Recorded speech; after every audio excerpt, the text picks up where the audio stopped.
One of the funniest stand-up comedians in the history of the genre was Rodney Dangerfield. We were all in stitches because to Rodney's fantastic films and his consistently funny TV appearances on shows like Saturday Night Live, The Dean Martin Show, and The Ed Sullivan Show. His harassed, persistent character who got no respect resonated with all of us. Now, in this Top 10 Facts series, let's look at the incredibly gifted and this fascinating comedian. Number 1. Went under the name Jack Roy. Rodney Dangerfield was not given his stage name at birth, like many other famous people in the entertainment industry. His parents gave him the name Jacob Rodney Cohen, and he was born on November 22, 1921. He was raised in the village of Babylon in New York. However, at the age of 19, he legally changed his name from Rodney Dangerfield to Jack Roy. Early in his career as a joke writer and performer, Dangerfield adopted the stage name Jack Roy, inspired by his vaudevillian father's stage name, Phil Roy. Jack Roy kept his legal name for the remainder of his life, despite the fact that it was not the moniker by which he rose to fame. Later, he adopted the stage name Rodney Dangerfield after a Jack Benny comedy cowboy persona. Number 2. Excelled as an acrobatic diver when he was younger. The triple Lindsay jump, a tremendous fictitious dive using 3 separate boards, has to be Dangerfield's best on-screen trick. For his character Thornton in the 1986 film Back to School, it is a high point. Although this sequence used stunt doubles and visual effects, it was actually based on real events that occurred during Dangerfield's formative years in Atlantic City. Before his show business career took off, Dangerfield had a talent for diving, according to the Hollywood Walk of Fame. When he was just 18 years old, Dangerfield performed at the Polish Falcon nightclub in Brooklyn as a singing waiter. He was a good swimmer, even in his middle age, therefore Back to School also featured a large swimming pool scene. Number 3. Genius in mathematics. After Dangerfield passed away, his widow Joan praised the parts of her husband that the general public was less familiar with. Rodney had a brilliantly distinct mind. Few people were aware of his mathematical prowess, but everyone recognized his sense of humor, she said. For those who watched Dangerfield's character in Back to School play the clown in a math class, this fact could come as a surprise. Since he was a small child, Rodney had struggled with his mother's chilly demeanor and his father's abandonment. He and his sister were both raised in Kew Gardens, Queens, and he attended Richmond Hill High School, where he eventually graduated in 1939.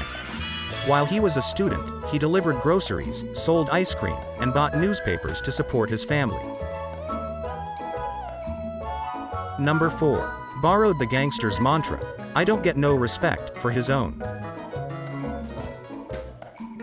A big component of his routine was playing the depressed, aging schlub who is regularly denigrated by his wife, his kids, and the world at large.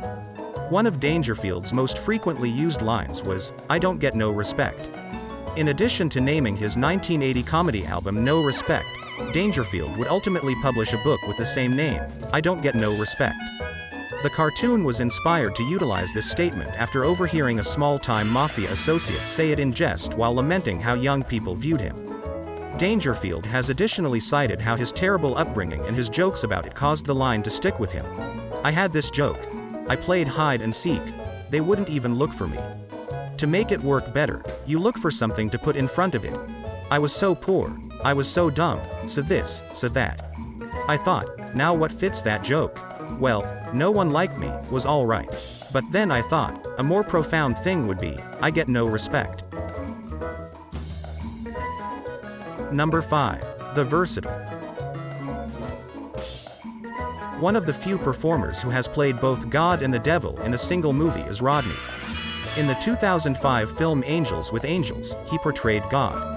He previously appeared in the Adam Sandler movie Little Nicky in 2000 as Lucifer. Number 6. Received his first leading part in a film at age 59.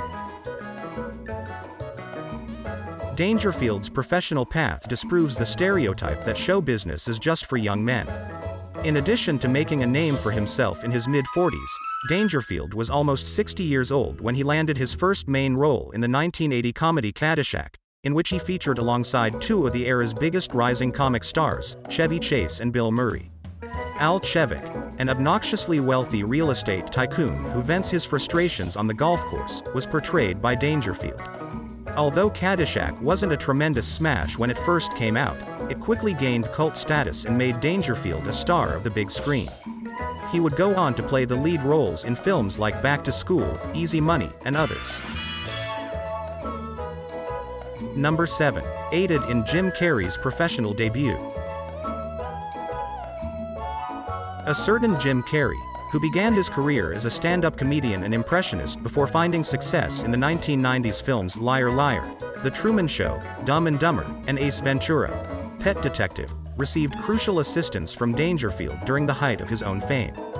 The two remained friends in the years that followed until Dangerfield, who was impressed by the young Canadian comic, recruited Carrey to open for him during his Las Vegas residency in the middle of the 1980s. On the other hand, Dangerfield also provided young Eddie Murphy some advice that wasn't all that helpful. He said to the comic, "Hey, kid, I don't know where you're gonna go with that, you know? The language and the race stuff." However, 3 years later, when Murphy was a cast member of Saturday Night Live, the two of them laughed about this suggestion. Number 8. Performed Mr. Burns' son's voice on The Simpsons. Dangerfield was a popular voice actor thanks to his unusual tones. He contributed his voice to a variety of animated films, including his own full-length family film Rover Dangerfield, but by far his most well-known performance as a voice actor was in a 1996 Simpsons episode.